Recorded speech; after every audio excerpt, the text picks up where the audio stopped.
The bromance between President Barack Obama and Vice President Joe Biden routinely made headlines when the pair occupied the White House.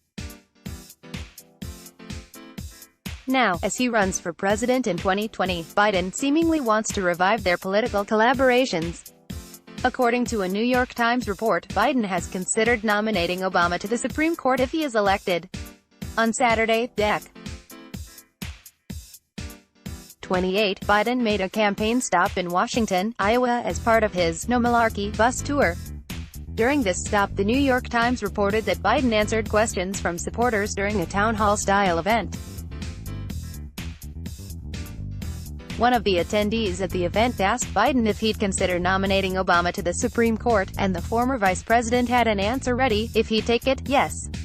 Biden replied. According to The Hill, should he be nominated and approved, Obama would only be the second former president in American history to serve on the Supreme Court. As of 2019, the only former president to serve on the Supreme Court was William Howard Taft, who was president from 1909 to 1913.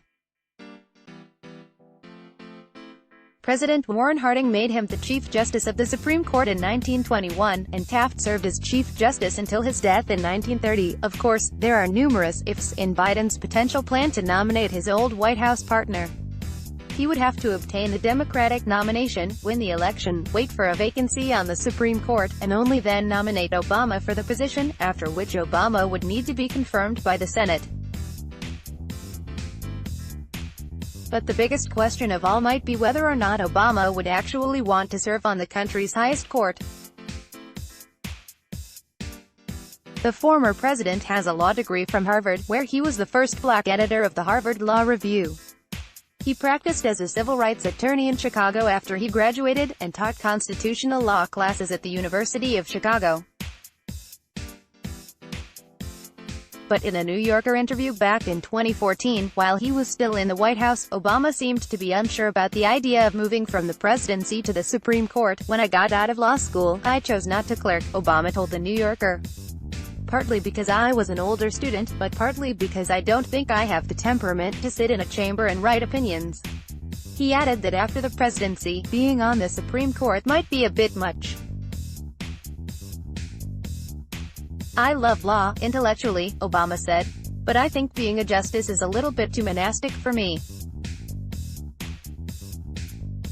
Particularly after having spent 6 years and what will be 8 years in this bubble, I think I need to get outside a little bit more. Newer photo, Getty Images. It is unclear whether or not Obama has developed any interest in becoming a member of the Supreme Court since that interview. But Biden is not the first Democratic presidential contender to explore bringing back Obama.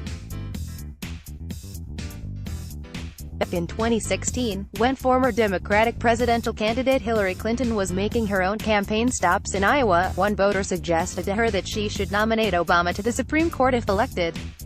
"What a great idea," Clinton replied at the time, per CNN. Although Obama has stayed away from elected office since his departure from the presidency, he has still remained politically active in voting reform and anti-gerrymandering efforts. Whether or not Obama will end up in the Supreme Court one day, however, depends entirely on his own career ambitions, and how the 2020 presidential election goes. Let's look at why